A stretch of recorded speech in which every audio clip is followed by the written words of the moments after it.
Saya Rizal Adi Pratama, lebih dikenal dengan nama Jimbo. Pernah ada di Jogja saat itu orang lokal untuk berpikiran membuka warung kopi di Malioboro. Dan saya pertama kali itu. Tapi ternyata dalam proses itu, saya paling menyukai dalam proses roasting. Ini loh, bikin coffee shop dari nol sampai jadi itu kayak gini. Bikin coffee shop semua bisa bikin, Mas. Iya, tapi masalah supaya bisa sustain itu beda perkara. Seringkali yang bikin coffee shop jatuh itu di situ. Mesin lokal ini tidak kalah dengan mesin impor yang dari luar. Saya bisa bilang mesin lokal ini tidak kalah. Bahkan mungkin kualitasnya bisa sangat dipertanggungjawabkan.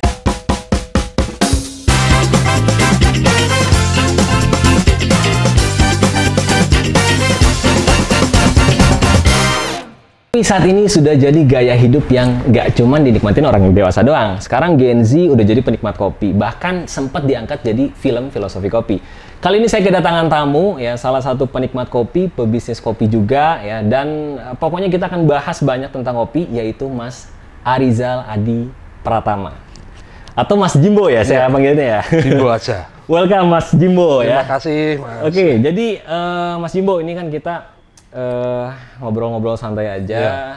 Kita mau ngebahas apa yang udah dilakuin Mas Jimbo hampir 10 tahun lamanya ya Mas ya? Ya, 9 tahun dari 2016 ya. Oke. Tapi sebelum itu Mas, mungkin perkenalan diri dari Mas Jimbo-nya, dari latar belakang, terus kenapa bisa mulai ke suka kopi dan seterusnya, boleh dari Mas Jimbo, silahkan Mas. Oke, Assalamualaikum warahmatullahi wabarakatuh. Waalaikumsalam warahmatullahi Perkenalan, nama saya Rizal Adi Pratama, lebih dikenal dengan nama Jimbo.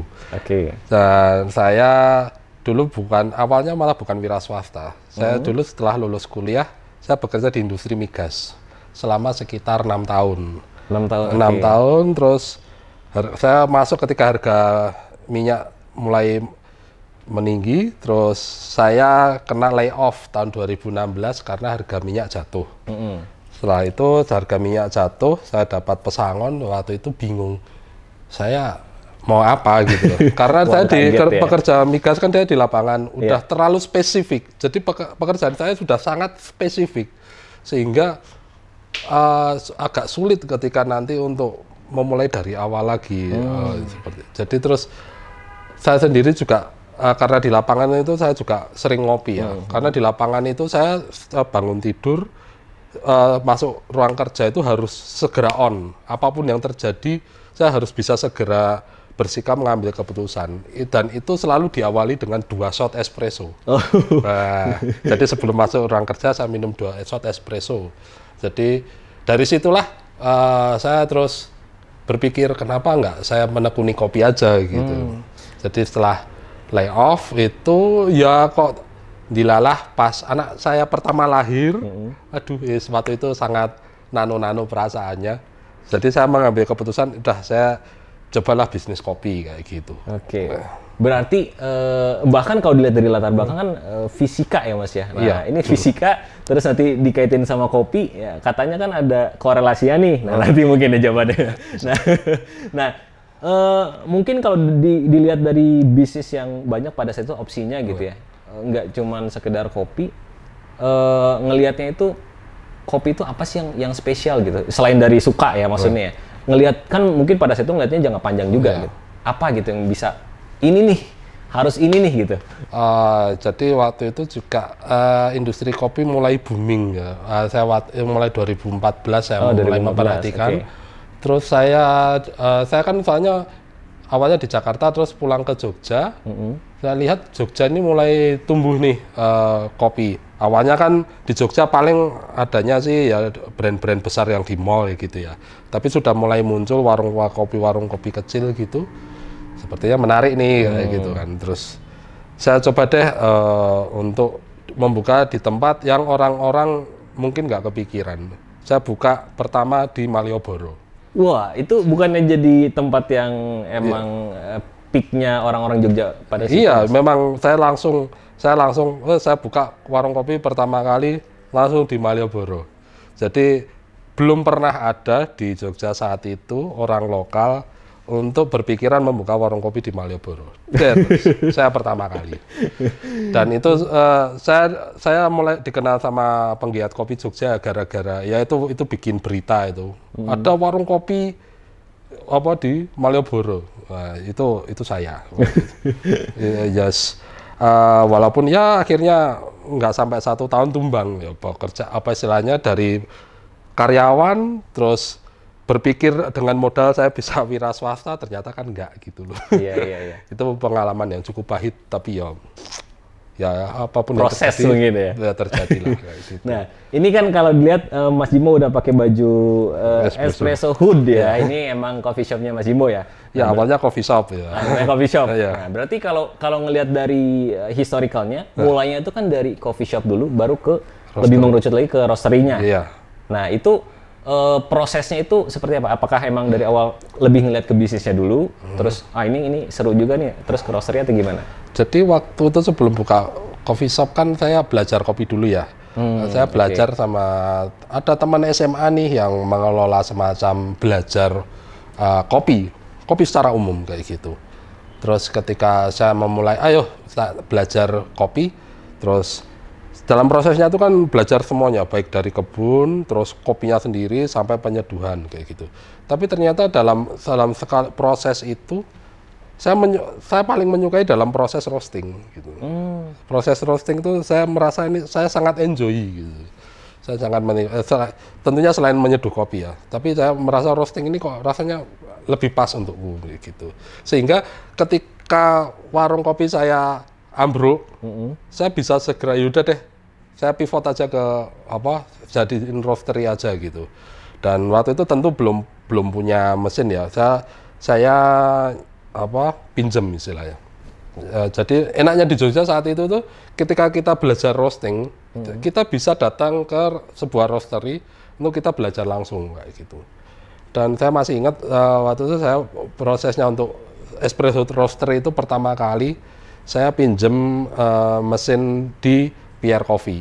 Nah, dari Mas Helmi itu saya pinjem sampai pada akhirnya saya beli sendiri untuk dilakukan di rumah. Oke.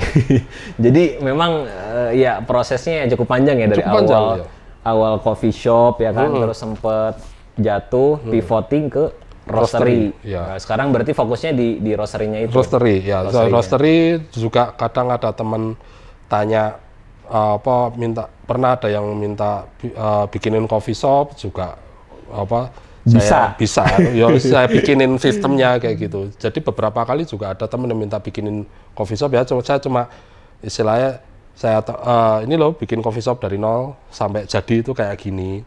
Tapi seringkali ya itu yang mau bikin coffee shop maunya cuma bikin, tapi untuk mengelolanya mereka baru berpikir nanti. Padahal itu kan yang paling penting kan kalau cuma bikin coffee shop semua bisa bikin, Mas. Tapi masalah supaya bisa sustain itu beda perkara.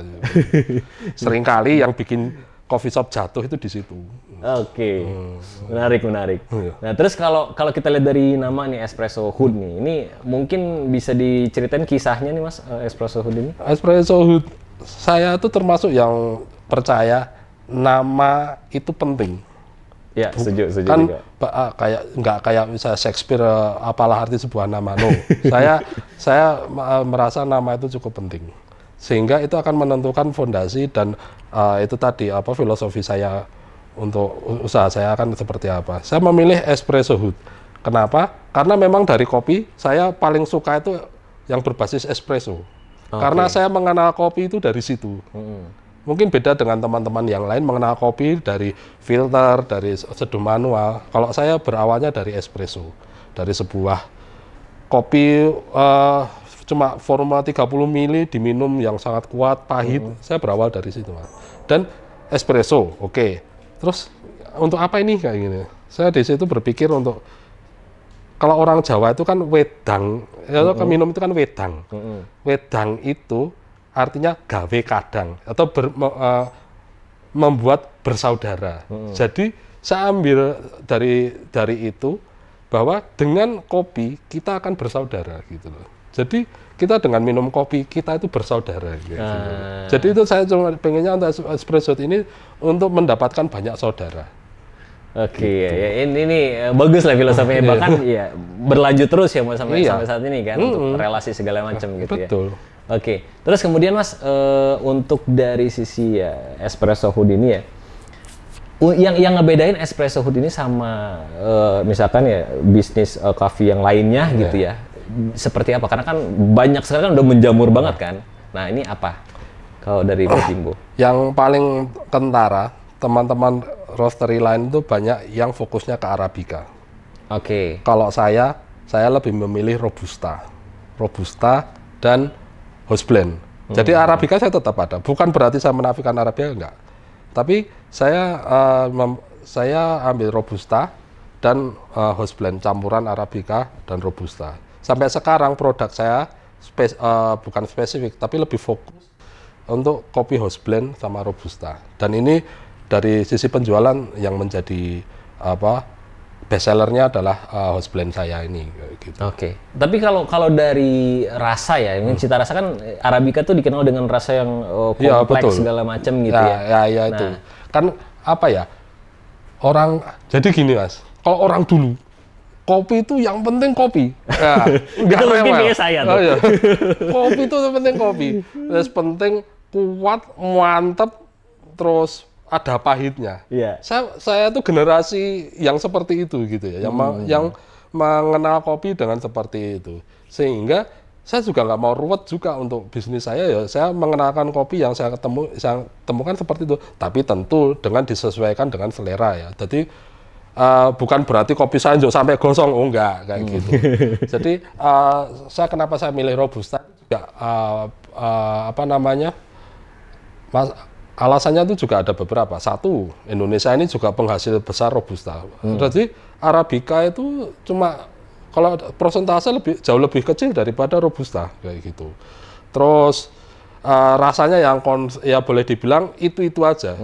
Tapi itu sering kali dinafikan sama orang-orang, Robusta rasanya cuma kayak gitu ya. Loh, saya tuh justru saya minum tuh nggak pengen yang terlalu meriah di dalam mulut itu. Jadi saya deliver produk yang saya suka. Simple itu seperti itu aja. Oke, menarik ya. Berarti dari Mas Jimbo ini nggak pengen dalam tanda kutip FOMO ngikutin tren gitu kan? Yeah. Nah, ini lebih cenderung kayak punya idealisme sendiri. Betul. Lebih ke Robusta sama house blend tadi. Jadi walaupun ya saya kadang juga saya juga menyediakan Arabica, tapi cuma dikit. Ya istilahnya kalau teman-teman yang biasa ambil saya tanya, ada Arabica apa nih? Saya paling cuma maksimal nyediain 3. 2, sering-seringnya 2, tapi maksimal 3. Oke. Dan itu pun ya sesuai selera saya. Tapi dari 3 ini, yang paling sering muncul adalah Toraja. Itu karena kalau kopi favorit saya, Arabica favorit saya itu dari Toraja. Dari Toraja. Yes. Okay. Berarti ini yang Arabicanya untuk internal doang dong, nggak ada di menu atau? Harus tanya ya. Kalau saya biasanya saya publish gitu ya. Mereka tanya ada Arabica nggak? Saya baru keluarin kayak gitu. Saya baru keluarin ada Arabica ini gitu. Oke. Kemudian sekarang Mas terkait kan tadi Espresso Hood ya berbasis ya kita lebih sering ngobrol community. Nah dari Espresso Hood sendiri apakah ada kayak kerjasama sama komunitas? Terus seberapa impact kah ya antara roastery sama komunitas yang ada gitu? Jadi kalau saya tuh komunitas itu saya aktif tuh paling cuma di daerah tempat tinggal saya di Bantul sana. Kita punya komunitas kopi Bantul. Itu malah ya itu tadi kita sering kali bekerja itu bukan untuk komersial, bukan untuk keuntungan, tapi malah seringnya kita berbagi. Nah itu. Jadi saya berkomunitas itu juga ya karena saya sendiri juga mungkin perlu pasar, tapi seringkali kalau kita di komunitas itu ya itu tadi karena ini sesuai dengan value saya bahwa Espresso ini untuk membuat saudara gitu. Jadi ya di komunitas saya itu yang dikelola berbarengan itu ya seringkali cuma untuk ngopi, terus kita berkeliling ke warung kopi teman yang ada di Kabupaten Bantul. Dan kita pernah coba untuk komersil sekali, gagal.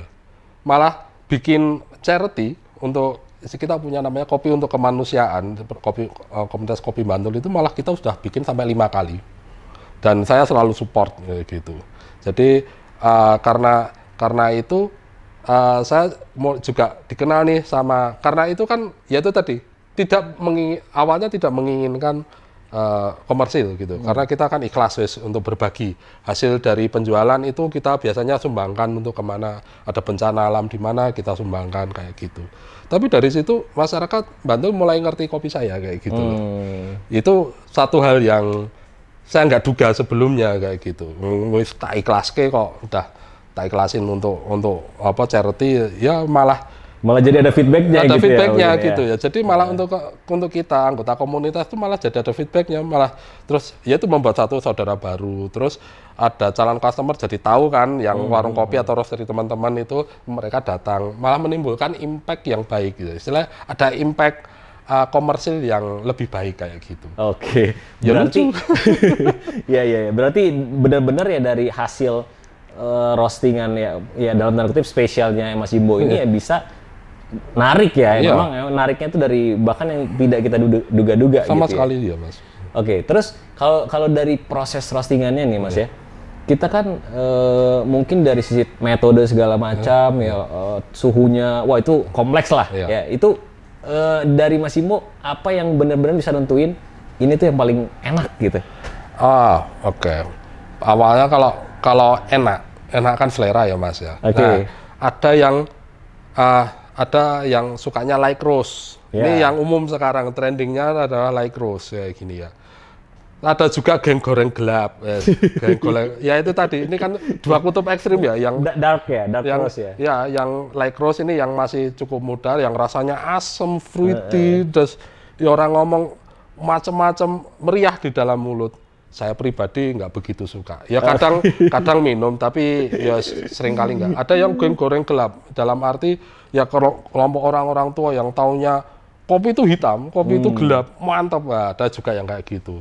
Saya tengah-tengah aja ya Mas, ya moderate gitu aja. Saya selalu bilang bahwa roastingan saya ini kopinya mateng. Nah, soalnya kadang itu orang yang belajar roasting ya, saya bilang kopinya itu nggak mateng. Kopi nggak mateng itu bisa bikin masalah di pencernaan, Mas. Jadi kadang ada orang yang perutnya kembung atau ada masalah pencernaan setelah minum kopi, itu seringkali karena kopinya itu nggak mateng. Jadi saya selalu pastikan kalau saya roasting kopinya mateng.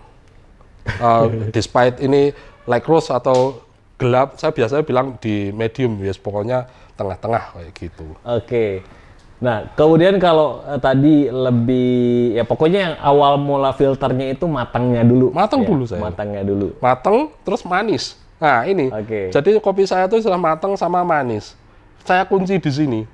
Dan biasanya saya tambahin misalnya, kopi ini ada potensi, ini ada wangi. Ya, saya pokoknya wangi sama manis, wangi matang manis. Pokoknya matang sama manis harus dapat. Harus dapat.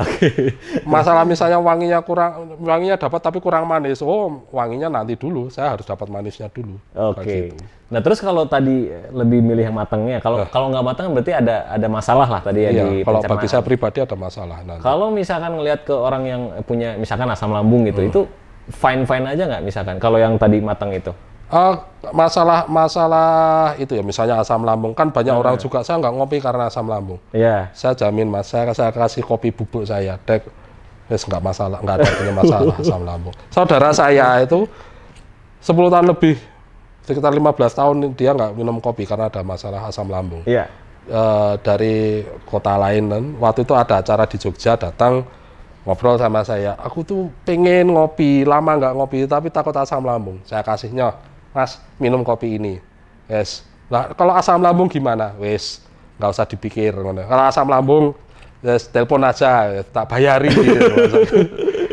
Lah kok beberapa hari kemudian dia pulang, terus dia telepon. Waduh, telepon. Jangan-jangan masuk rumah sakit beneran.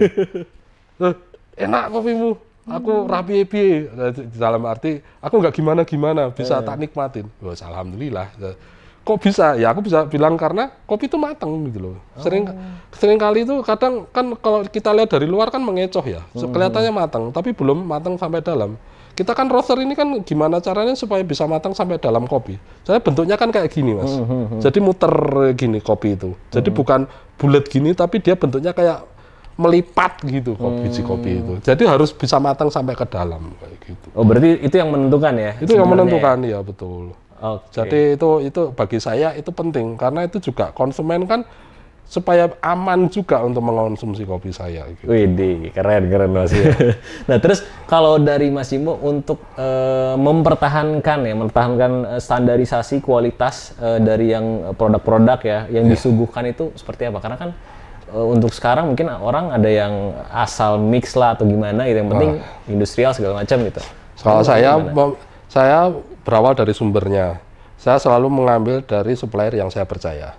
Saya ada beberapa supplier yang sudah saya kunci, dalam arti ada sekitar maksimal 5 supplier saya itu. Itu udah nggak ambil yang lain karena sudah saya dapat jaminan dari mereka ya, dari sertifikasi ya, dari juga halal dan lain-lainnya. Selama ini saya nggak pernah ada masalah. Satu itu. Yang kedua, setiap proses roasting itu selalu saya QC ya. QC quality control. Quality control itu dari proses memasaknya sampai nanti jadi proses jadinya kayak gitu. Proses memasaknya sesuai. Saya kan punya SOP sendiri untuk memasak ya. Jadi misalnya Arabica harus seperti ini, Robusta seperti ini. Dan juga saya cenderung untuk tidak memilih proses eksperimental. Jadi ada proses pasca panen yang sekarang lagi hits banget, itu eksperimental. Itu saya hindari. Espresso hanya akan mengambil proses yang klasik saja, yaitu proses kering dan proses basah, wash. Saya pribadi tidak mau mengambil proses eksperimental dari awal. Karena proses proses eksperimental di Indonesia itu saya kadang lihatnya itu ini aman nggak sih dari sisi keamanan pangan gitu loh. Kadang itu juga udah diuji lab belum? Karena proses eksperimental ini seringkali melibatkan satu yeast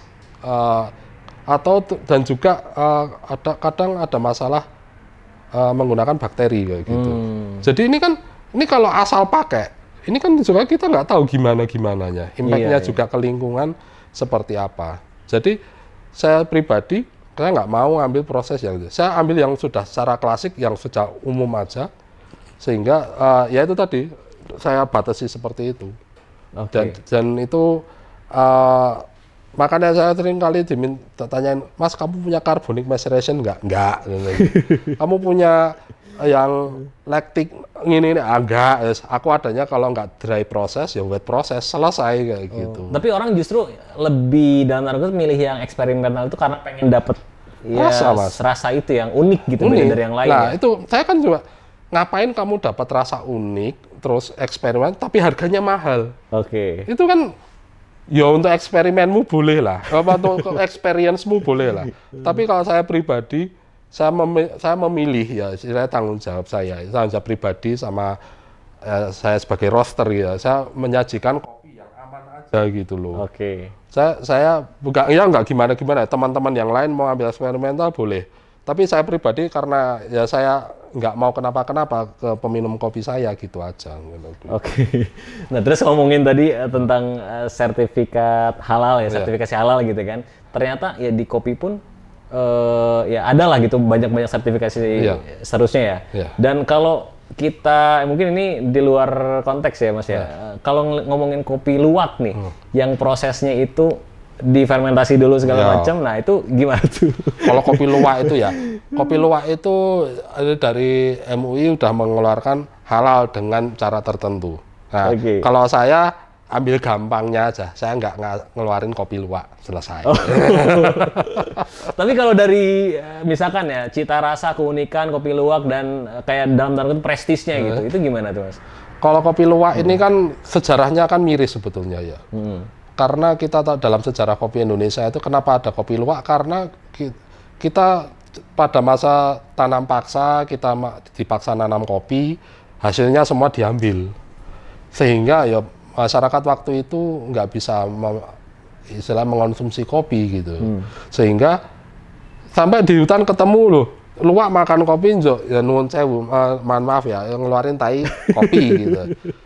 Oh iya, saya nggak tahu, mungkin nenek moyang kita entah saking pengen ngopi atau gimana, sampai dicuci, sampai disangrai, diminum, ternyata enak, ternyata menjadi kopi yang paling mahal. Iya. Kan yo miris tapi juga gimana gitu ya.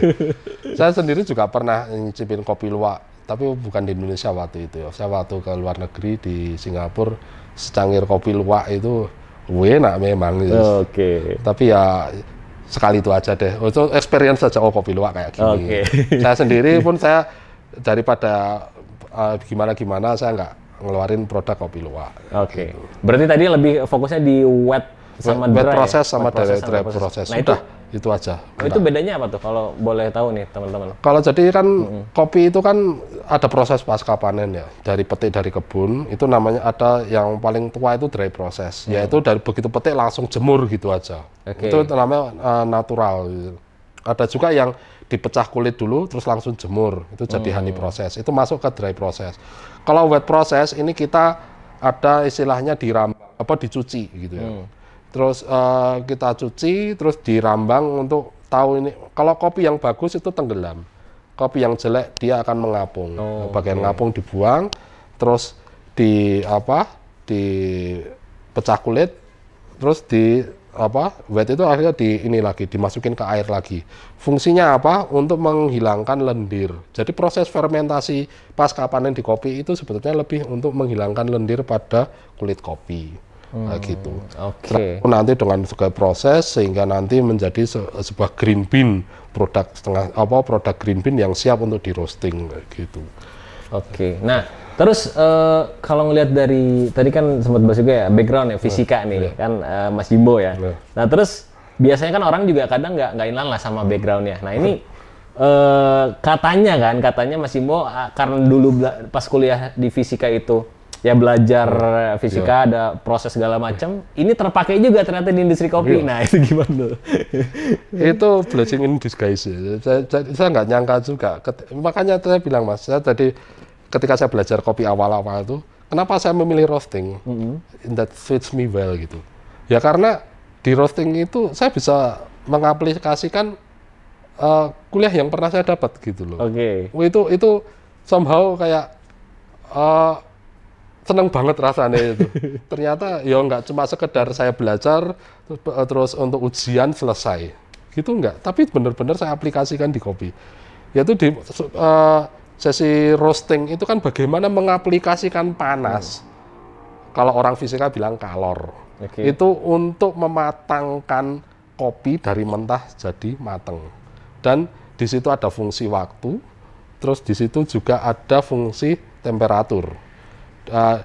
Disitulah saya terus ngulik dengan pengetahuan basis saya sebagai lulusan jurusan fisika, itu saya bisa excited gitu loh, seneng banget, bisa kayak gini yo, terus saya jadi bisa cepat belajar roasting, Mas. Kalau mungkin teman-teman yang lain mungkin sangat ortodok ya belajarnya, saya itu saya punya basis, saya sarjana lulusan jurusan fisika, itu bisa cepat banget belajarnya. Gini. Dalam hitungan hari, Mas, udah jadi. Wah, berarti udah jauh lebih expert lagi gitu ya. Jadi ya waktu itu saya bisa memahami proses kenapa bisa begini, kenapa bisa begitu, kayak gitu. Kenapa kita harus dipanaskan dulu, terus dimasukkan kopi, kok ini terus bisa berbalik arah sampai turun ke titik tertentu terus berbalik arah. Saya bisa jelasin gitu loh. Wah, ini kenapa? Nah, itu yang lain padahal cuma bilang, ini nanti turun sampai satu titik dia berbalik arah. Udah gitu aja kan. Nah, saya bisa jelasin itu kenapa bisa berbalik arah gitu loh. Terus sampai kira-kira matangnya seberapa. Dan makanya saya karena punya basis sains ini, saya seringkali berseberangan dalam arti gimana ya. Teman-teman yang lain bisa cerita, ini ada proses gini. Saya pasti skeptis. Apa iya kayak gitu. Jadi kan proses penjalaran panas atau kalor ini kan ada 3, konduksi, konveksi, radiasi. Itu dalam roasting kopi itu kepakai semua. Tapi saya sering kali menemukan orang-orang ini tidak pas menggunakan konsep ini kayak gitu. Saya jadi biarinlah karmu. Sementing saya pakai untuk saya sendiri, terus teman-teman pakai mereka sendiri ya kayak gitu. Ada yang bilang ini prosesnya kita lebih ke konduksinya, Mas. Kita lebih ke radiasinya, Mas. Saya juga ya karemu lah. Daripada saya pikir daripada nanti berdebat untuk hal yang nggak perlu ya gitu. Cuma kalau saya ada yang belajar roasting sama saya, pasti saya tekankan di situ nantinya. Widih, keren ya. Bisa dipraktekin ya pokoknya pelajaran-pelajaran dulu ya Mas ya. Saya bahkan pernah kolaborasi sama teman lulusan kimia untuk membuat sebuah kursus roasting. Itu sangat berat di sisi sains gitu. Tapi alhamdulillah ya yang ikut jadi semua. Salah satunya sekarang jadi head roaster di sebuah roastery besar di Jogja. Itu dia sangat dia awalnya sangat kaget, ini sains banget, tapi ternyata bisa dia pakai. Ya kita kan pakai gimana untuk praktisnya gitu. Iya, betul. Dan dia sekarang udah jadi andalan di tempatnya. Dan saya lihat juga, saya senang ya, maksudnya bahwa sains ini nggak mengerikan. Kalau kamu memakainya dengan benar, itu akan sangat membantu gitu. Oke, keren. Nah, terus berbicara mengenai ini Mas, boomingnya industri kopi nih. Terus kalau melihat dari awalnya nih, dari petaninya nih, kan tadi sempat disinggung lah. Mereka nikmatin juga nggak sih Mas? Atau misalkan mereka bisa ternyata ekspor lah, atau seperti apa? Nah, itu gimana Mas? Jadi petani itu ya ada berbagai macam petani. Ada petani, ada buruh tani, ada yang petani yang memiliki lahan. Nah, ini kalau yang untung itu yang banyakan yang petani yang memiliki lahan kayak gitu. Kalau yang cuma buruh tani itu ya sama aja sih sebetulnya, ya kasihan ya. Tapi kemarin ini ada peristiwa yang membuat saya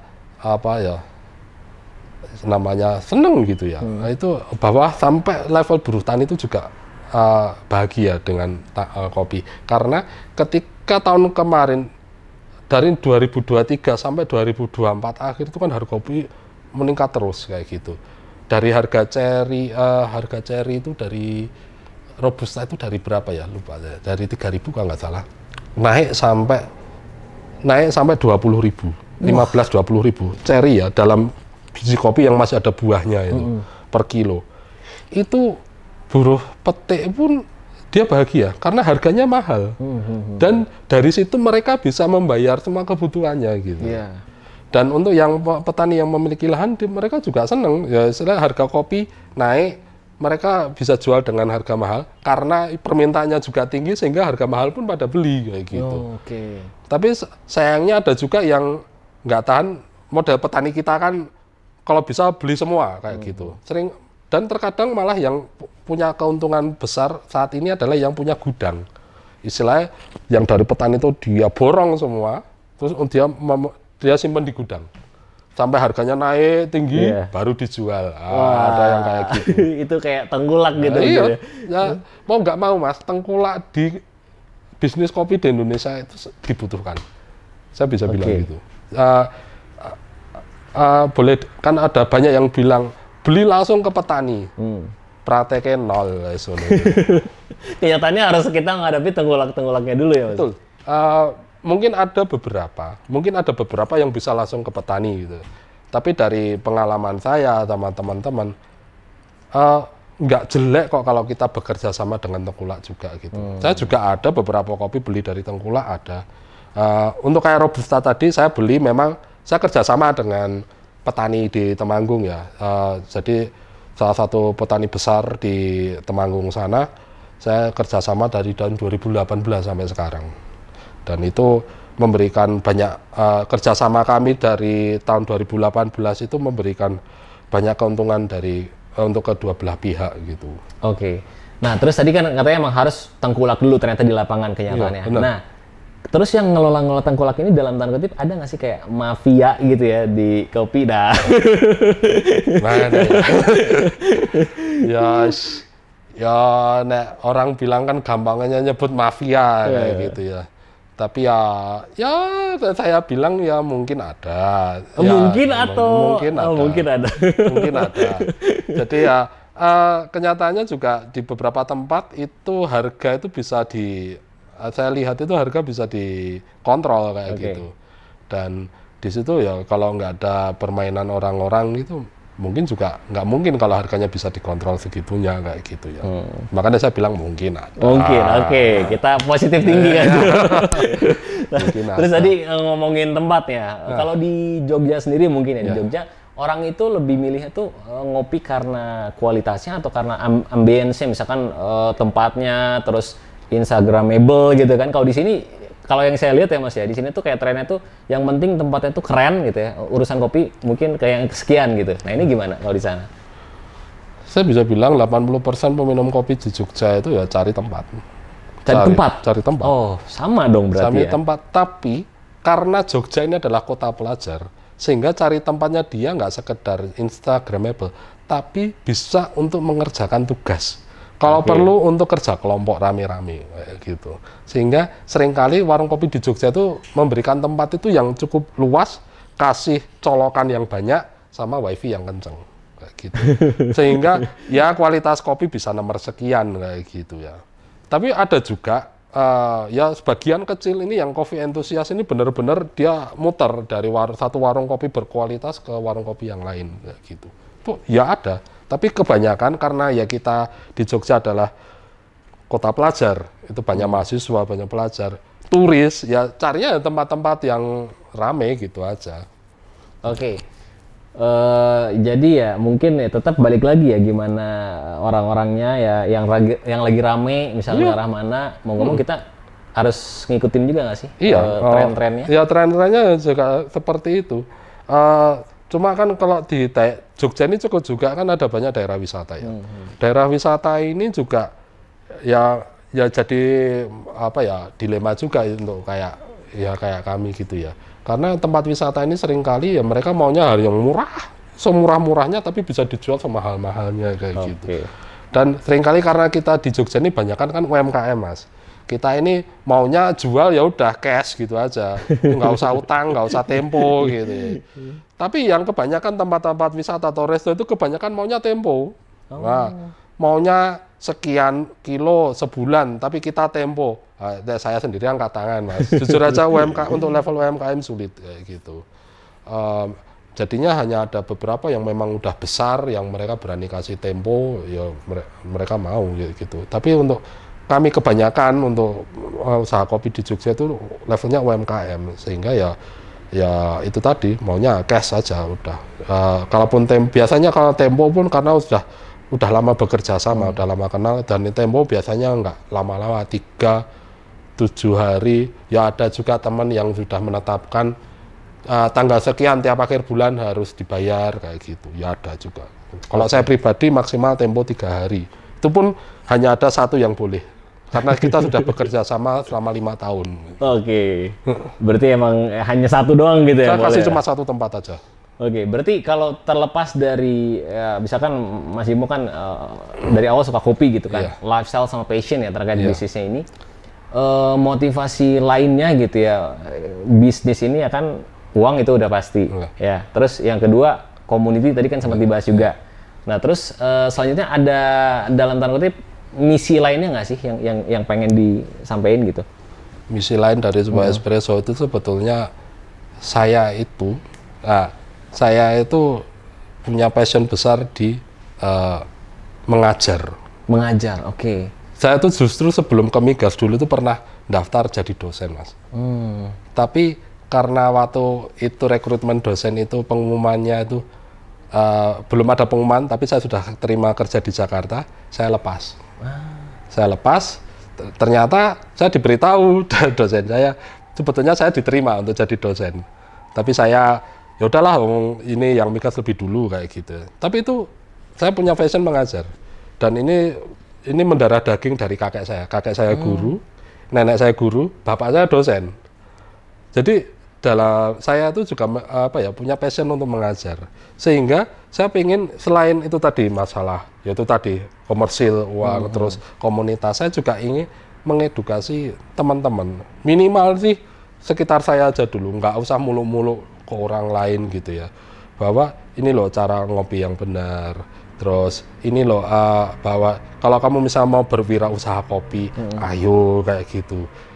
Dan saya juga ke bekas anak pekerja yang kerja sama saya, seperti salah satunya tadi yang saya kerjasama dengan petani kopi Temanggung. Itu kan berawal dari anaknya dulu kuliah di Jogja, ikut saya. Ikut saya, terus ikut saya selama sekian tahun sampai tahun 2023 kalau nggak salah ya. Itu terus sama ikut saya kan, kalau saya itu pokoknya yang bocah ada anak-anak ikut saya ajarin semua. Nggak bener-bener nggak ada yang tutup-tutupi mungkin ada rahasia apa gitu. Nggak ada. Saya benar-benar lost. Apalagi kerja sama saya kan kerja di rumah. Udah kamu mau makan, tidur, udah. Cuma ya pokoknya yang dimasak istri saya harus dimakan, kayak gitu. Dan di situ saya pelajari apa, saya juga bagi aja semua. Sampai bocah ini, dia kan anak petani kopi. Dia sampai belajar jual beli secara skala besar, grosir, sampai akhirnya dia bisa ekspor sendiri. Wah, keren. Itu yang saya wong Jawa mongkok ya, artinya mongkok. Apa tuh itu? Mongkok itu ya sangat bergembira ya, membuncah gitu loh. Padahal saya itu belajar ekspor itu cuma by textbook, satu textbook, sama saya ikut komunitas ekspor impor gitu. Saya cuma ngajarin ini aja, caranya kayak gini loh, gini. Ya, saya belum pernah melakukan, tapi saya membagi. Dan ternyata bocah ini, anak ini bisa ekspor. Dia ke Taiwan, minimal 1 kontainer lah sebulan. 1 sampai 2. Lumayan, Mas.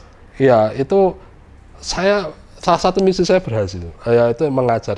Paling nggak saya bisa berguna lah untuk orang-orang sekitar saya. Gitu, kan, gitu. Lanjut tadi? Jadi ya,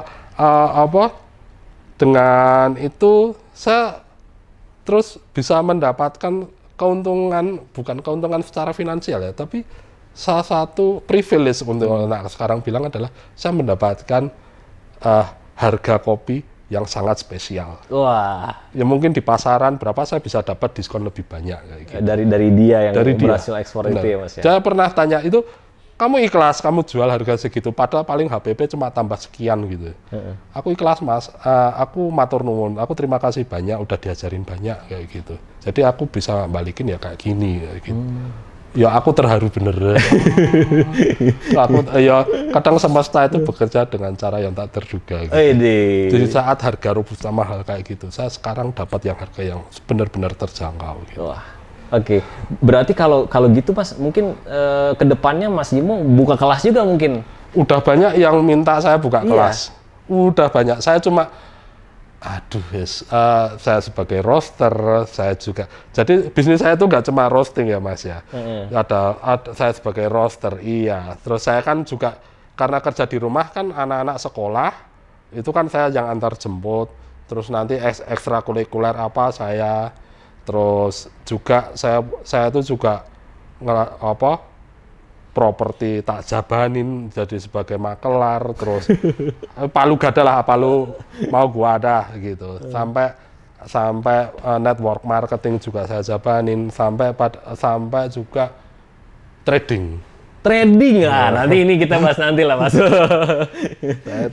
Saya itu trading itu ceritanya juga banyak itu. Nanti kita bahas belakangan. Nah, terus lanjut lagi Mas ya. Kita ngobrolin masih di kopinya nih Mas ya, tentang mesin kopi nih. Ya kan, mungkin dari lokal terus impor segala macam kan pasti banyak macamnya. Ya. Nah, kalau untuk ya misalnya orang-orang yang baru pengen masuk ke terjun ke industri kopi ini, seperti apa sih yang bagus gitu, misalkan lokal udah kelas seperti apa, positioningnya atau kayak gimana? Kalau saya bilang, kalau mau belajar kopi, apalagi kalau untuk roasting kopi, saya bisa berpesan pada teman-teman yang lihat ini, bahwa mesin lokal ini tidak kalah dengan mesin impor yang dari luar.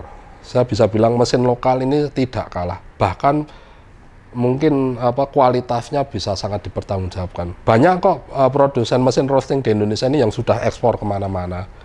Kayak gitu, baik yang dari Temanggung, yang dari Jember, ya sekitar Jakarta itu udah banyak dengan harga yang bervariasi. Di marketplace kan udah banyak juga yang jual gitu ya, dari harga 5 juta sampai 100 juta lebih. Wah. Ada. Tinggal milih ya, sesuai selera dan modal masing-masing. Kalau saya bisa bilang jangan yang mahal-mahal dulu lah, yes. Soalnya kan apalagi untuk belajar beli apa. Dan seperti saya tadi, saya pinjam mesinnya teman kayak gitu loh.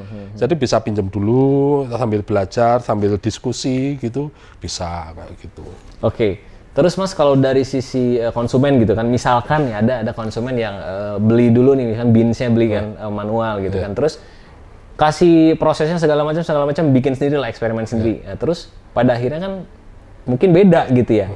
Nah dari Mas Ibo ya bisa nggak sih orang-orang awam gitu ya yang benar-benar dikasih tahu prosesnya, terus kita buat, terus hasilnya tuh mirip-mirip menyerupai dari yang standarisasi Mas Ibo gitu misalkan.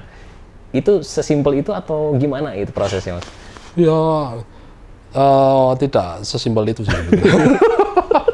tidak sesimpel itu. Jadi kita semisal, makanya di sini komunikasi antara konsumen dengan produsen. Saya bilang produsen di sini saya ke ini ya, ke roastery itu penting. Karena kadang konsumen itu tidak memahami apa yang dia inginkan gitu loh. Jadi produsen di roaster ini yang kadang kayak tebak-tebak buah manggis, ini maksudnya apa ya kayak gitu. Jadi terkadang membuang waktu dengan kita terus kasih sampel banyak kayak gitu. Ini kan dari sisi komersil juga kurang baik ya, sampel terlalu banyak. Jadi awalnya kita harus diskusi dulu, lebih mending diskusi dulu aja. Maunya seperti apa sih? Lebih mudah kalau ada benchmarknya dengan merek lain, merek terkenal lainnya kayak gitu. Saya biasanya kayak gitu, mau yang seperti A kah, yang seperti B kah, atau seperti C, itu akan lebih mudah bagi kita kayak gitu. Tapi bisa sebenarnya kita misalnya ada merek tertentu kita pengen ya kita duplikasi atau kan ada rasanya ini. Kita kan roaster juga belajar tentang rasa ya, tentang cupping untuk rasa dari lidah maupun penciuman itu kan kita udah belajar semua di situ, sehingga mereka ngomong mau kayak gini kayak gitu. Nah, udah kita kan punya bank data di kepala atau di yang kita catat, oh kita bisa ambilkan dari sini, kita coba deh kayak gitu. Kita kan coba dalam skala kecil dulu, terus kita cobain ke calon, ini loh kayak gini gimana. Mereka kan bisa kasih feedback lagi. Itu yang lebih oke sebetulnya. Tapi seringkali ya hal ideal kayak gini kok kalau saya di Jogja kok kayak nggak pernah ketemu kayak gitu. Mereka maunya kamu punya apa Mas kayak gitu. Ya jadinya kita sediain aja yang dari kita apa kayak gitu. Tapi saya pribadi saya sebetulnya lebih suka yang model kayak gitu. Aku pengen yang kayak gini. Ya udah aku coba ini gini gimana kayak gini gitu. Itu proses feedbacknya, prosesnya kan sangat menyenangkan gitu. Iya. Ada fun-nya di situ lah. bahkan ada kompetisi yang cupping itu ya? Iya ada. Jadi dan itu prosesnya ternyata luar biasa ya, orang bisa seperti itu ya, gimana? Iya itu kan apalagi kopi semakin berkembang, terus sekarang lomba kopi macam-macam kayak gitu. Apalagi ada kafe atau roastery mana ulang tahun mereka bikin lomba kopi kayak gitu. Kalau saya pribadi saya nggak berminat jujur aja, karena saya bukan orang kompetitif, bukan. Monggo silahkan, boleh. Tapi saya pribadi sih, saya akan ya jawab dengan karya saya aja. Tapi memang saya tidak dinafikan bahwa lomba-lomba seperti ini membuat industri ini makin menarik dan makin maju. Sehingga orang-orang yang terlibat di dalam ini, mereka kan saling ini ya mengembangkan diri gitu ya, sehingga lebih dikenal seperti itu. Saya sih nggak masalah mau dikenal seperti apa, tapi yang penting fondasi dasarnya udah benar dulu gitu. Satu, terus semuanya juga harus terstandardisasi lah. Ya. Jadi ya baiknya sih saya juga ke teman-teman biasanya, mbok iyo kamu tuh udah terkenal atau kamu usaha, kamu tetap ada ikut sertifikasi lah kayak gitu. Karena kita kan profesi ini sebagai roaster ya, sebagai barista itu mbok kamu ikut sertifikasi secara minimal sertifikasi nasional deh kayak gitu. Bukan apa-apa, tapi itu untuk menambah value kayak gitu. Nah, seringkali masalah value ini yang nggak diperhatikan. Untuk apa sih impact-nya ke bisnisku kayak gitu? Ya, saya bilang yaudah kalau kamu nggak mengerti value ya biarin aja kayak gitu. Kalau apalagi saya yang dulu di Migas, masalah sertifikasi ini kan sangat penting. Jadi ini terbawa sampai sekarang kayak gitu. Bahwa itu jadi tanggung jawab pribadi saya. Saya sertifikasi, produk saya sertifikasi halal, saya sendiri sertifikasi BNSP untuk sebagai roaster dan pengolah kopi untuk industri kecil menengah, juga sertifikasi profesi untuk barista. Ini harusnya sih udah lengkap ya Mas ya? Ya udah lengkap. Jadi saya dengan sertifikasi itu, roaster seperti itu, saya istilahnya saya bisa memberikan kursus itu lebih kursus itu ada dasarnya kayak gitu loh. Jadi dan itu bisa yang peserta yang ikut kursus saya itu bisa tersertifikasi juga nantinya. Kayak gitu. Wah, keren. Nah, tapi kalau kita lihat ya Mas, ya, terlepas dari sekarang tuh industri kopi lagi booming banget lah. Tapi kan kalau namanya bisnis kan naik turun, ya kan. Nah, ini dari Mas Simbo katanya kan kenal trading juga. Nah, ini apakah hasil dari coffee shop ini di roastery segala macam itu disisihkan untuk trading atau ternyata dari trading hasilnya ke coffee shop atau seperti apa nih? Nah, ini cerita trading nih lebih seru nih kayaknya. Kayak saya itu kenal trading itu di 2021. Waktu itu rame-rame kripto. Wah, kayak gitu. Jadi waktu itu berawal dari COVID ambiar. Saya ingat bener COVID itu saya cuma punya awal-awal COVID saya cuma punya uang 300.000 di tabungan. Istri saya nggak tahu waktu itu. Jadi uang tinggal 300.000, saya harus gimana? Wah, namanya orang kepepet ada aja akalnya kan, terus kita usaha yang lain gini. Dan dilalah tahun 2021 itu booming kopi. Itu omset saya paling besar itu tahun 2021, meroket itu. Itu sungguh luar biasa sehingga saya bisa menyisihkan sebagian keuntungan untuk untuk saya belikan emas untuk simpenan kayak gitu. Karena saya waktu COVID itu akhirnya juga jual sebagian emas untuk hidup. Terus saya kembalikan itu. Terus kan teman-teman juga lainnya kan kena ini FOMO kripto. Kayak gitu.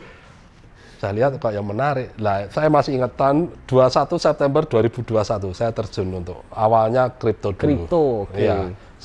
Saya menyisihkan sebagian keuntungan untuk ke trading di situ. Dan seperti cerita yang lain, saya rungkat kripto. Tapi saya ya itu seperti tadi, kalau saya bangkrut, saya udah gitu kan mungkin nggak akan ada espresso yang lanjut sebagai roastery, Mas. Jadi saya kan udah modelnya kalau udah basah mandi sekalian kayak gitu. Jadi ya saya jadi lebih penasaran gimana sih ini, apalagi ya alhamdulillah Mas, saya ketemu komunitas yang tepat kayak gitu. Saya ketemu komunitas yang tepat yang nggak hanya sekedar FOMO aja, nggak sekedar buy kayak gitu. Yang pasti rungkat ya kayak gitu. Jadi saya di situ mulai belajar, terus saya mengenal bursa saham, saya juga mengenal forex, pasar dengan pasar komoditas yang lain kayak gitu. Dan disitulah menarik ya kayak gitu. Dan tahun 2021 ini itu saya menyisihkan sebagian keuntungan untuk trading. Sekarang kondisinya berbalik, Mas. Dari hasil saya trading itu bisa menyelamatkan bisnis kopi saya. Wah, ini keren ini.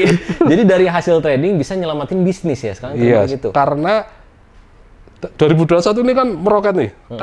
Ini secara umum di industri kopi itu seperti 2021 kita meroket kayak gitu. Kopi tumbuh di mana-mana itu sampai 2023. Tahun 2023 awal harga kopi mulai naik. Nah, ini yang mulai kena pertama kan roastery ini. Harga kopi naik. Waktu itu juga barengan harga bahan-bahan pokok lainnya kan naik, beras naik, gula naik, telur naik, tepung naik. Jadi coffee shop itu karena dia nggak bisa menahan harga-harga kebutuhan dasar yang udah naik duluan, dia kan makanya dia bisa bilang ke roastery, Mas jangan naikin dulu. Padahal kita dari ke petani udah naik 2 kali lipat, tapi aduh, ya udah pertama kita coba bertahan ya. Nggak dinaikin dulu. Wah, nggak bisa, boncos ini. Terus saya bilang ke pelanggan saya, ini mau nggak mau harga harus dinaikkan karena ada kenaikan harga bahan baku. Udah saya naikkan dari awalnya sih nggak besar, cuma 5%, tapi sampai 10%. Dari harga kopi saya, Mas, sekarang itu harganya tuh naik dari awal 2023, yang sekarang itu naik rata-rata di sekitar 30%. 30%? banyak loh itu. Padahal kan harga paling naik 10% per tahun. Saya itu dari 23, 25, naiknya 30% Mas. Itu aja sebetulnya nggak ngejar margin saya yang sebelum. Margin saya kepotong 50%. Seperti itu. Jadi ya mau gimana? Ya daripada saya menurunkan kualitas ya. Ada teman-teman yang cari ya bahan yang lebih. Ada yang cari, tapi ada juga yang sama seperti saya kami menginginkan kualitas gitu. Ya supaya pelanggan tidak kecewa. Tapi ya gini, ya ada juga kan akhirnya wah harganya naik nih, kita nggak bisa kayak gitu. Ya semonggo, saya udah nggak bisa memaksa di situ. Sehingga pelanggan saya itu habis, saya cuma tinggal 20%-nya aja. Oh, 20%-nya 20% yang tersisa, Mas? Yang tersisa. Dan salah satunya yang udah yaitu tadi kerjasama dari awal tahun 2020 itu. Oke. Dan itu sangat menghantam dari sisi bisnis kopi ya, dari yang marginnya kita bisa dapat tebal sekarang jadi aduh. Enggak yang sampai jadi gini, enggak yang sampai minus gitu sih enggak. Cuma cash flow kita sangat berantakan gitu. Oke. Cash flow kita sangat berantakan, terus itu dilalah Mas, ya itu tadi semesta bekerja dengan cara yang tidak kita duga. Tahun 2024 awal itu mulai kerasa gitu ya. Wah ini sudah bleeding ini cash flow-nya ini. Saya juga masih coba dengan trading itu tadi. Terus dengan ya namanya orang berbagai macam metode cari gini-gini sampai akhirnya saya bisa mengerucut untuk saya punya sistem trading ya seperti ini. Walaupun belum proven ya, belum saya test back tapi beberapa kali pakai istilahnya profitnya dapat kayak gitu. Sampai akhirnya saya bisa dapat konsisten profit di November 2024. Saya mulai September 2021 mulai trading, saya bisa konsisten profit November 2024. Butuh 3 tahun. Wah, itu cepat loh, Mas. Serius itu cepat loh. Itu yang dilalah, saya bilang dilalah. Di saat posisi saya kondisi usaha kopi saya itu sebetulnya udah kayak mau lanjut apa enggak gitu. Iya. Tapi saya tetap bertahan, saya tetap percaya. Ya ini kalau mentor saya bilang ini masalah mental. Mental untuk tetap entah bagaimanapun caranya, entah bagaimanapun bentuknya, posisinya, pressure-nya seperti apa harus tetap lanjut kayak gitu. Dan dari situ saya bisa dari hasil trading itu saya bisa untuk bayar sekolah anak, terus bisa untuk ya sebagian. Kalau kebutuhan sehari-hari masih ketutup dari bisnis kopi saya. Tapi semacam kayak ya kita jajan enak deh sebulan sekali itu bisa dapat. Jadi nggak perlu lah kita trading Lamborghini ya. Itu nggak realistis begini. Justru saya dari trading ini Mas, saya yang penting adalah trading itu memenuhi kebutuhan keluarga. Nggak perlu yang wah gitu. Iya. Kita misal makan enak di restoran sebulan sekali aja udah anak istri udah seneng banget kayak gitu. Atau saya bisa memenuhi kebutuhan tersier anak-anak dalam arti buku apa atau main kemana, nonton bioskop gitu, saya bisa penuhi dari trading Mas gitu. Ya memang ya realitanya ya tidak seperti yang ada di medsos ya Mas. Jangan ikutin yang bilang Mersimu ada berapa bos. Oke. Nah, terus lanjut Mas. Ini kan karena Mas Jimo udah paham lah trading gitu kan. Terus dengar-dengar kan katanya sempat dipraktekin juga ke harga kopi itu. Nah, itu ceritanya gimana tuh? Cerita seru nih. Masih ingat ini. Ya itu tadi mulai 2023 kan harga kopi saya itu naik dari 30.000 mulai naik. Awalnya green bean itu dari 30.000. Itu mulai naik. Harga sampai 50.000. Untuk saya 50.000 saya masih aman, marginnya itu masih aman. Jadi tapi saya udah mulai alert nih. Alertnya udah mulai nyala. 50.000. Saya ini kalau sampai ke 60.000 gawat ini. Karena udah harga jadi 2 kali lipat toh. Saya juga itu lihat ini kan lihat chart kopi. Loh, kok ngeri ini ya gitu. Kok mendekati ATH ini. Aduh, gimana? Dan menariknya ya Mas ya. Dulu tuh petani kopi kan nggak tahu kayak gitu. Tapi kan sekarang yang bisnis kopi itu kan anak-anaknya. Iya. Anak-anaknya ini kan mereka melek teknologi. Sehingga ini nyebai Mas, di Temanggung dan Lampung itu, mereka udah mulai lihat ini harga kopi dunia. Di chart ya, di chart. Jadi mereka menentukan harga hari itu lihat chart dulu. Wah. Iya. Iya. Jadi pernah sampai harga kopi naik gini, oh berarti hari ini harga naik sekian. Jadi nggak pernah ada kepastian dari 2023 itu setiap hari sampai awal 2025 itu nggak pernah ada kepastian harga kopi hari ini berapa. Jadi saya telepon dulu, ini harga kopi sekarang berapa gitu. Saya mau beli, seperti itu Mas. Jadi ya saya pernah, karena saya mempelajari trading, saya jadi tahu, oh ini support resisten, terus harga sampai pernah harga kopi itu harga saya tanya si pagi sama tanya sore beda. Ini kan kayak open close-nya kan. Gitu banget ini. Terus saya kan terus mulai membayangkan kayak ada chart kopi lokal kayak gitu. Saya sampai pada akhirnya oke lah, harga naik 60 terus sampai saya masih ingat itu sampai harga 75. Harga sampai 75. Tapi gimana maksudnya ya masih dibutuhkan. Ya jadi ya kita beli. Tapi waktu itu terus harga sempat turun sampai 67, ingat ya aku. 67.000 per kilogram. Dan 67 yang lain kan berpikir oh harga udah mulai turun nih. Gitu. Tapi saya lihat kok ini seminggu lebih harganya kok bisa nggak turun-turun, cuma di 67 aja. Pernah satu hari ke 65, kembali ke 67 lagi. Oke. Ini kayak ada ini nih. Support kuat. Ya. Ini kayak dipentung dari bawah ini. Gitu.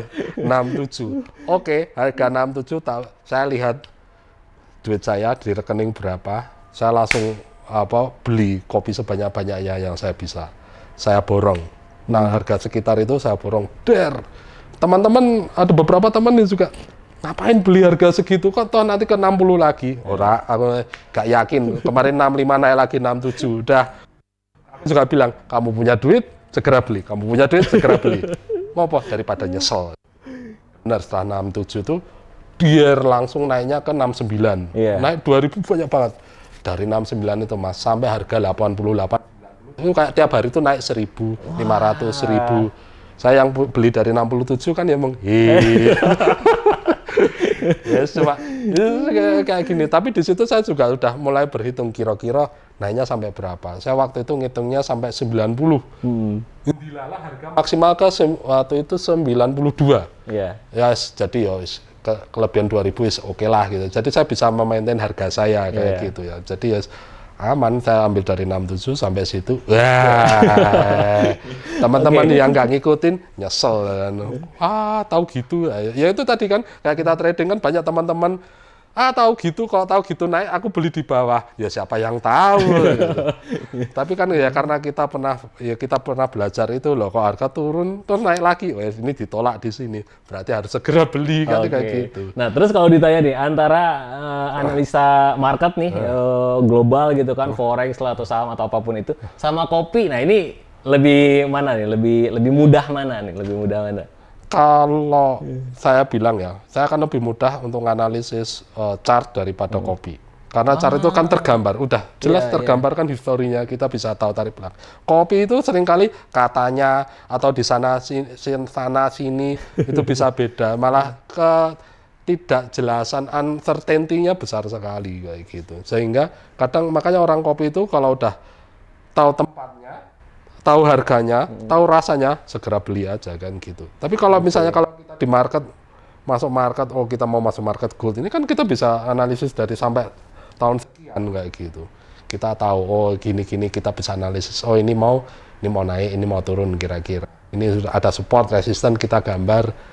Chance-nya berapa nih naik atau turun, gitu. Nah, bagi saya masih lebih gampang untuk analisis chart gitu. Bahkan dari seorang Mas Bimo sendiri gitu, yang bisnis kopi gitu ya. Iya, bisnis kopi itu banyak uncertainty-nya. Ya, menarik. Nah, terus kalau dilihat dari pribadinya Mas Bimo nih kan seorang pebisnis kopi, trader juga ya, terus ayah ya, punya anak, nganter anak tadi sekolah segala macam. Nah, ini kedepannya mungkin tujuan ya, terus goals untuk selanjutnya, apakah misalkan tetap fokusnya di kopi atau tetap 50-50 sama trading. Nah, itu dari Mas Bimo gimana? Kalau saya ini karena kopi ini saya bangun boleh dari nol terus minus, dan nol lagi sampai plus gitu ya. Jadi saya tetap nggak akan meninggalkan kopi. Tapi saya dalam proses membangun sistem, supaya tidak perlu saya ada terlibat penuh di dalamnya. Jadi bikin ya kayak trading, kita punya trading system kayak gitu kan ya. Jadi saya bikin sistem, saya sedang dalam proses membuat sistem sehingga saya tidak perlu terlibat secara operasional di dalamnya. Udah ketemu caranya sih. Jadi ini masih mix and match sedikit gimana. Terus tapi saya maunya dengan maunya saya gitu ya. Dengan kopi ini udah mulai kelihatan polanya, udah sedang bikin sistem terus nanti saya finalisasi. Saya mungkin juga sambil anak-anak saya akan trading juga kayak gitu. Gimana pun saya menikmati trading Mas. Gitu. Iya. Karena trading ya saya sendiri, saya nggak punya karyawan, modal saya sendiri, untung ya saya sendiri, rugi ya saya sendiri, nggak ada melibatkan orang lain kayak gitu loh. Dan itu sangat sesuai dengan jiwa saya yang sebetulnya saya sedikit canggung ketemu banyak orang gitu. Kalau trading kan bisa di HP atau depan laptop lihat gini-gini, udah kayak gitu. Jadi ya saya tetap kopi tepat, tapi kita bikin sistem supaya nanti juga bisa untuk membuka lapangan pekerjaan lah ke orang-orang. Tapi saya sendiri, saya pribadi ya nanti juga saya trading. Saya juga menularkan trading ke istri saya. Kalau istri saya ke saham kayak gitu. Kalau saya ini di market futures ini. Ya jadi kalau dilihat ya dari cerita-cerita Mas Bimo kan kalau ngelihat bisnis kopi itu kan masih seksi lah ya kita bilang masih seksi. Nah ini mungkin pertanyaan terakhir nih Mas. Kira-kira nih apa saran ya untuk newcomer yang benar-benar baru mau terjun ke kopi dan potensinya seberapa besar, atau apa sih yang harus dilihat, itu poin-poin apa gitu di industri kopi? Industri kopi ya. Bahwa sebetulnya industri kopi kita di Indonesia itu belum dikembangkan secara maksimal, saya bisa bilang gitu. Sehingga kesempatannya masih luar biasa besar. Dan kesempatan itu sebetulnya berada di tempat yang tidak seksi atau tidak terlihat, yaitu dari sisi hulu kebun. Ini sangat besar potensinya, tapi seringkali ini kan nggak instagramable gitu, nggak bisa bergaya kita di depan bar kita sedang nyeduh kopi atau apa gitu. Tapi justru ini peluang besarnya di situ, saya bisa bilang ya. Satu di situ ya, sama yang ini yang kedua yang sedang booming adalah sebagai prosesor kopi. Nah, ya sebagai orang yang memproses kopi ya, ini udah mulai banyak ya kayak gitu. Roaster juga banyak, tapi masalahnya adalah di bidang hulu, bagian kebun ini masih sedikit sekali. Kalau ada yang mau, cobalah masuk ke situ kayak gitu ya. Dan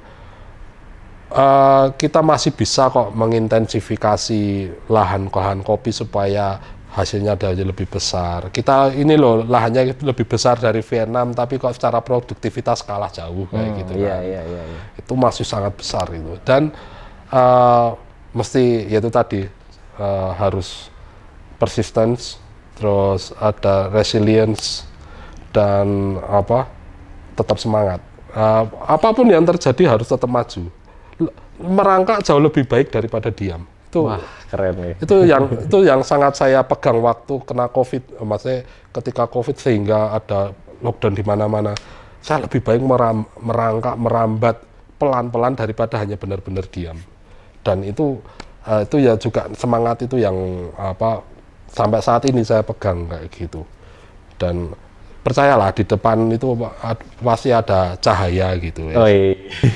Jadi ya jangan misalnya sekarang down gimana ya pokoknya mbuh piye carane, entah gimana caranya kamu harus tetap maju, tetap jalan. Dan memang bisnis itu kadang tidak terprediksi, tahu-tahu bencana alam, yaitu dari tahu-tahu lockdown. Dan itu semangat pantang menyerah itu harus tetap jalan. Dan masalah mental ya kayak gitu. Jadi pebisnis itu banyak mengalami mental breakdown. itu jalan pedang yang luar biasa kalau mau dilewati. Tapi hasilnya ke depan itu sangat indah. Ya mungkin Mas Bimo, thank you banget ya, makasih banget udah mampir ya di sela-sela kesibukan, di sela-sela bisnis juga ya kan. Semoga bisa menginspirasi dari teman-teman viewers. Sampai ketemu di next episode Sela-sela Podcast. Bye-bye.